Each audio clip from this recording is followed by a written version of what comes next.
राधे राधे भक्तों। आज मैं सुनाने जा रही हूँ शनि अमावस्या कथा। चलिए श्रवण करते हैं कथा। शनिवार के दिन जब अमावस्या तिथि लगती है तो इसे शनि अमावस्या कहते हैं, जिसका धार्मिक दृष्टि से काफ़ी महत्व है।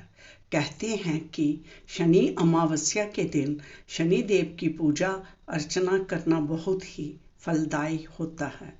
इससे शनिदेव का प्रतिकूल प्रभाव कम होता है। डैया और साढ़े साती में शनि अमावस्या के दिन शनिदेव की पूजा करने से लाभ मिलता है।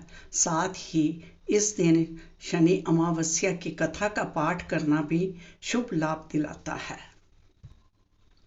विभिन्न पुराणों में वर्णित कथा के अनुसार सूर्यदेव की दो पत्नी थी, संज्ञा और छाया। संज्ञा भगवान विश्वकर्मा की पुत्री थी।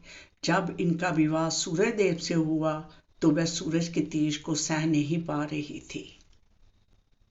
एक दिन देवी संज्ञा अपने प्रतिरूप छाया को लेकर आई और उसे अपनी जगह रहने के लिए कह दिया। छाया सूर्यदेव की पत्नी बनकर रहने लगी। दूसरी ओर संज्ञा खुद धरती पर अश्व रूप में आकर विचरण करने लगी। सूर्यदेव के तेज को छाया भी सह नहीं पा रही थी। एक दिन जब सूर्यदेव छाया के पास संतान प्राप्ति की इच्छा से आए तो उनके तेज को देखकर छाया का रंग काला पड़ गया और वह गर्भवती हो गई। छाया के पुत्र के रूप में भगवान देव का जन्म हुआ। जिस दिन शनिदेव का जन्म हुआ उस दिन शनिवार और अमावस्या तिथि थी। इसलिए शनि अमावस्या का धार्मिक दृष्टि से विशेष महत्व है। शनिदेव को देखकर सूर्यदेव को क्रोध आया, क्योंकि उनका रंग श्याम था। सूर्यदेव ने संज्ञा से कहा कि ये मेरा पुत्र नहीं हो सकता। इसके बाद सूर्यदेव को ये भी भेद पता चल गया कि उनकी पत्नी संज्ञा की जगह काफ़ी समय से छाया रह रही है।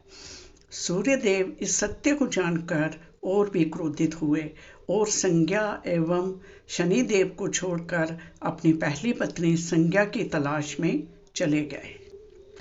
शनिदेव जब बड़े हुए तो उन्होंने स्वयं को सूर्यदेव से भी अधिक प्रभावशाली और ताकतवर बनाने का प्रण किया और भगवान शिव की तपस्या करने लगे। शिवजी ने शनिदेव की तपस्या से प्रसन्न होकर शनिदेव को ग्रहों में न्यायाधीश और दंडाधिकारी का पद प्रदान किया। शिवजी ने यह भी वरदान दिया कि हे शनि, नवग्रहों में तुम्हारा विशेष स्थान और सम्मान होगा। तुम्हारे न्याय से तीनों लोकों में कोई भी नहीं बचेगा। तुम सभी जीवों के कर्मों को देखते हुए न्याय करोगे। शिवजी से वरदान पाकर शनिदेव नवग्रहों में विराजमान हो गए और पूजित हुए। शनि अमावस्या के दिन शनि की कथा का पाठ करना शुभ फलदायी होता है, जो कर्मों से उच्च पद दिलाने की प्रेरणा देता है। राधे राधे।